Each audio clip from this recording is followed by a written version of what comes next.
কুল্লু নাফসিন জায়কাতুল মাউত, সৃষ্টির সকল প্রাণীকে মৃত্যুর স্বাদ গ্রহণ করতে হবে।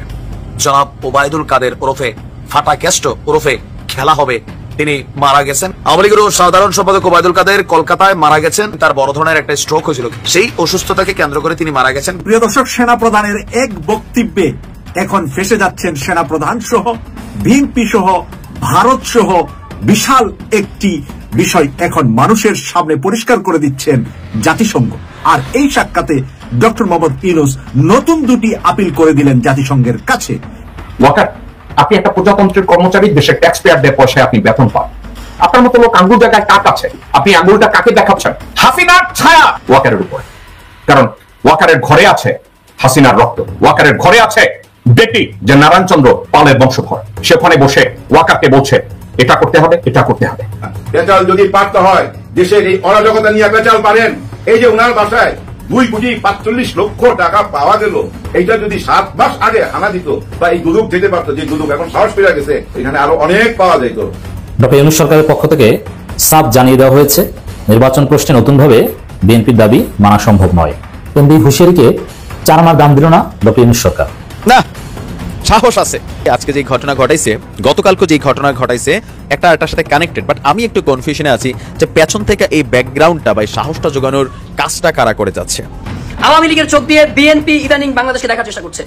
আমার হাতে 3টা লেবু আছে, লেবু আমি নিজে ঢাকার যাত্রাবাড়ি থেকে কিনেছি, 4টা লেবু 50 টাকায়। বিএনপির মিডিয়া সেল দিয়ে এই যে লেবুর হালি 200 টাকা, লেবুর হালি 200 টাকা। যে 4টা লেবু কিনছি 50 টাকা দিয়া, আর সেই 4টা লেবু বিএনপি দেখাইছে 200 টাকা। অর্থাৎ আওয়ামী লীগের চোখ দিয়ে বিএনপি এখন পুরো জাতিকে দেখতে শুরু।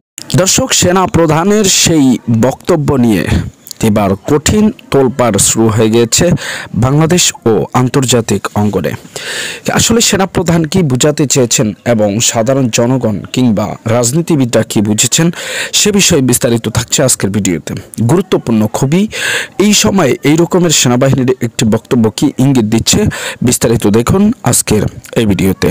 তো চলুন দর্শক, আপনাদেরকে আমি একটা কথা বলি। আমাদের মহানবী তার বিদায় হজে একটা কথা বলেছেন, হে বিশ্বাসীগণ, শেষ বিচারের দিন তোমরা যেন এই অজুহাত তৈরি না করো যে তোমাদেরকে সতর্ক করা হয়নি। আমাদের মহানবী রাসূল পাক সাল্লাল্লাহু আলাইহি ওয়াসাল্লাম উনি এই কথাটা উনি বলেছেন বিদায় হজে। আজকে জেনারেল ওয়াকার এই কথাটাকে কতবার বলছে? আপনাদেরকে এটা বলবেন না যেন আপনাদেরকে সতর্ক করা হয়নি। তার কথা হচ্ছে আমরা সবাই একত্র হয়ে কাজ করব। একত্র হয়ে কাজ করার অর্থ বুঝেছেন? আওয়ামী লীগকে গ্রহণ করতে হবে, আওয়ামী লীগের সাথে আপনাদেরকে কাজ করতে হবে, গুমকারীদের সাথে আপনাদেরকে কাজ করতে হবে, ধর্ষণকারীদের সাথে আপনাদের কাজ করতে হবে, অপরাধীদের সাথে আপনাদেরকে কাজ করতে হবে। আপনাদের ভিতরে ঝগড়াঝাটি করা যাবে না। বিএনপির যারা ভারত নীতিতে বিশ্বাস করে তাদের সাথে আপনাদের কাজ করতে হবে। আর্মি, নেভি, এয়ারফোর্সে, ডিজিএফআই তে, এনএসআই তে যারা ভারতের পক্ষে কাজ করেছে, হাসিনার পক্ষে কাজ করেছে, তাদের সাথে আপনাদেরকে কাজ করতে হবে। এবং কথায় কথায় সে বারবার বলছেন আঙ্গুল জাগিয়ে। আমি যদি জিজ্ঞাসা করি, ওয়াকার, আপনি একটা প্রজাতন্ত্রের কর্মচারী, দেশের ট্যাক্স পেয়ারদের পয়সায় আপনি বেতন পান। আপনার মতো লোক আঙ্গুল জায়গায় কাক আছে, আপনি আঙ্গুলটা কাকে দেখাচ্ছেন? কাকে দেখাচ্ছেন জেনারেল ওয়াকার? এই আঙ্গুলটা দেখানোর মতো আপনার পজিশন? ওয়াকার বলছে যে অপরাধীদের সাথে আপনাদের কাজ করতে হবে, অপরাধীদের সাথে যদি আপনি কাজ না করেন তাহলে আপনাকে আঙ্গুল দেখাচ্ছে। সে আঙ্গুল দেখাচ্ছে, আপনাদেরকে ওয়ার্নিং দিচ্ছে। হাসিনার কথা মনে আছে? হাসিনা কি বলছিল? বাংলাদেশে এমন কোন শক্তি নাই যারা আমাকে মোকাবেলা করে, আওয়ামী লীগকে ক্ষমতা থেকে সরায়। খেয়াল আছে? জেনারেল ওয়াকার এখন সেই আঙ্গুল দেখাচ্ছে। তাহলে কি হাসিনার ছায়া ওয়াকারের উপরে? কারণ ওয়াকারের ঘরে আছে হাসিনার রক্ত, ওয়াকারের ঘরে আছে এক বেটি যে নারায়ণচন্দ্র পালের বংশধর। সেখানে বসে ওয়াকারকে বলছে এটা করতে হবে, এটা করতে হবে। তার সাথে হাসিনার প্রত্যেকদিন কথাবার্তা হয়। আজকে ওয়াকার আঙ্গুল দেখাচ্ছে আর বলছে বিশ্বাস করুন। অর্থাৎ একটা মিথ্যাবাদীকে লোকজন কেন বিশ্বাস করবে? কেন একটা মিথ্যাবাদীকে বাংলাদেশিরা বিশ্বাস করবে? আমাকে আপনি বলেন। যেই লোক মিথ্যার উপরে দাঁড়িয়ে আছে, যেই লোক নিজে একজন অপরাধী, যেই লোক নিজে একটা গাদ্দার, যেই লোক ভারতের কাছ থেকে সুবিধাবাদী একজন দল, সে আপনাদেরকে আঙ্গুল উঁচে ওয়ার্নিং দিতেছে। আমাদের রাসূলের কথাটাকে এই হারামজাদা তার ক্ষমতায় টিকে থাকার জন্য আপনাদেরকে বলছে।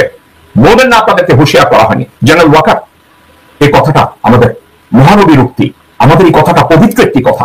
এই কথাটার অপব্যবহারের জন্য আপনাকে তো জুতা পেটা করে ওখান থেকে বের করে দেওয়া উচিত। কিসের ওয়ার্নিং দিচ্ছেন আপনি? কাকে আপনি ওয়ার্নিং দিচ্ছেন? আপনি বলছেন কাজ করতে, আপনি বলছেন হানাহানি মারামারি বন্ধ করতে। হানাহানি মারামারি যারা করে তারা আপনার ছত্রছায়ায়। আপনি তাদেরকে হানাহানি বন্ধ করতে বলছেন।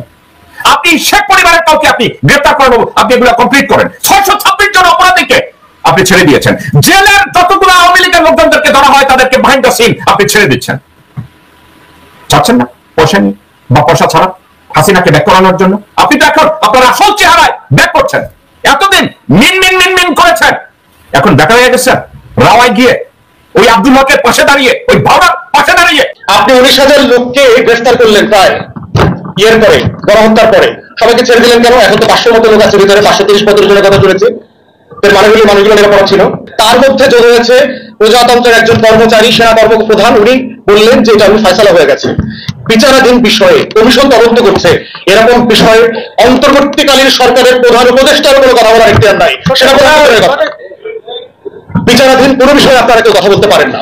আপনি পার্টিকুলার ইন্টারফেয়ার করছেন, আইএসপিআর এর মাধ্যমে স্টেটমেন্ট দিয়ে জাতির কাছে ক্ষমা চান। এবং এই কমিশনের সাথে সাথে কারা জড়িত দেখেন আজকে স্বরাষ্ট্র উপদেষ্টা, একটা ভেরি হাইলি ইনকম্পিটেন্ট, একটা অযোগ্য অপদার্থ লোক, তার স্বরাষ্ট্র উপদেষ্টা করছে এবং সেই কমিশনের সদস্য হিসেবে ছিলেন। কত বড় দালাল! গত 16 বছর যার চেহারা দেখি নাই, গণঅভ্যুত্থানে যিনি একটা মিছিল করেন নাই, স্লোগান দেন না, একটা ঢিল ছোড়েন নাই, তাকে কে এখানে স্বরাষ্ট্র উপদেষ্টা বানিয়েছে? কেন বানিয়েছে? এটা হচ্ছে বাংলাদেশের শত্রুরা বানাইছে। যারা গণঅভ্যুত্থানকে নাই করে দিতে চায়, যারা 24কে বিলীন করে দিতে চায়, তারাই এই লেফটেন্যান্ট জেনারেল জাহাঙ্গীরের মতো একটা অপদার্থ কুলাঙ্গারকে স্বরাষ্ট্র উপদেষ্টা বানাইছে। এই হচ্ছে বাংলাদেশ, দালালিয়ার দেশ।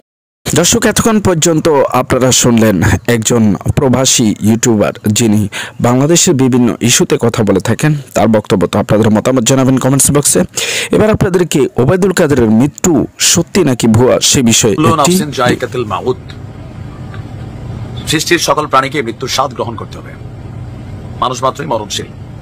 তো বাংলাদেশ আওয়ামী লীগকে যারা ব্যাপক বিনোদন দিয়েছে, আবার ধ্বংসও করছে, আবার টিকেও রাখছে, শেখ হাসিনার বিশ্বস্ত সহচর হিসাবে চিহ্নিত কয়েকজন ক্যারেক্টারের মধ্যে জনাব ওবায়দুল কাদের ওরফে ফাটা ক্যাস্টো ওরফে খেলা হবে, আরো বিভিন্ন কবি সাহিত্যিক, বা বিনোদনের মাঠটা অনেক দিকে রাখছিলেন তিনি ওবায়দুল কাদের।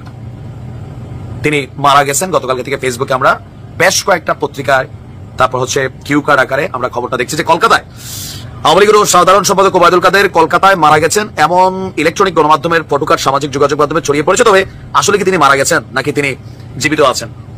বাংলাদেশে থাকাকালীন তার বড় ধরনের একটা স্ট্রোক হয়েছিল, খেয়াল থাকার কথা। সিঙ্গাপুরের মাউন্ট এলিজাবেথ হাসপাতালে চিকিৎসাধীন ছিলেন, আবার রাজনীতিতে ফিরে আসছেন। এরপর ঘন ঘন তিনি তার ওয়ার্ম আপ যে বিষয়টা, মানে চিকিৎসার বিষয়টাকে আপডেট করতে হতো।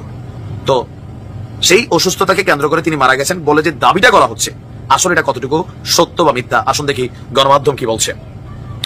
যে এই গণমাধ্যমগুলোর ফটোকার্ড কিংবা সংবাদ প্রকাশিত হয়েছে, যেমন ধরেন যমুনা টেলিভিশন অথবা ঢাকা পোস্ট অথবা RTV, তো তারা যে কিউ কার্ডটা বানায়, নিচে একটা লেখা থাকে, উপরে একটা আইকন থাকে। আপনি গুগলে সার্চ করলে তাদের এই যে লগোটা, এটা আপনি পাইয়া যান। আর আজকের যুগে এসে যেখানে ডিপফেক ভিডিও চলে, সেখানে একটা ছবি বসানো, এটা লেখা এডিট করা খুবই সিম্পল একটা ইস্যু। গণমাধ্যমের যে ফটোকার্ড গুলো আলোচিত হয়েছে, আপনার নির্ভরযোগ্য সূত্র বা সব দিক থেকে বলা হচ্ছে ওবায়দুল কাদের সাহেব মরেন নাই, তিনি জিন্দা আছেন, তবে অসুস্থ বলে দাবি করা হচ্ছে। সম্প্রতি সম্ভবত কলকাতার কোন এক হাসপাতালে তিনি চিকিৎসা নিতে গেছিলেন, ভারতে আছেন, যশোর দিয়া পালাইছেন। তো সেই চিকিৎসা নিতে যাওয়ার কোন একটা ছবি হয়তোবা কারোর চোখে পড়ছে বা বিষয়টা সামনে আসছে, অথবা ভারতেও তো বাংলা ভাষাভাষী কি বলা হয় যে ইউটিউবাররা আছেন, হেটার্সরা আছেন, পজিটিভ ব্যাকাররা আছেন।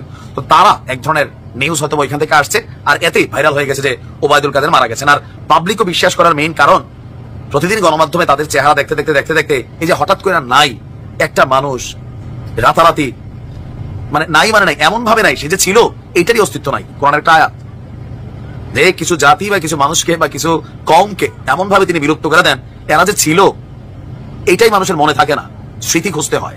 তো ওবায়দুল কাদের সাহেব তারা ফেসবুকে অ্যাক্টিভ না, কোনো টেলিভিশন গণমাধ্যমকে সাক্ষাতে অ্যাক্টিভ না, কোনো অডিও কল বার্তা ওবায়দুল কাদেরের নাই, যার কারণে এই ধরনের গুজবগুলা ডালপালা মেলার সুযোগ পায়।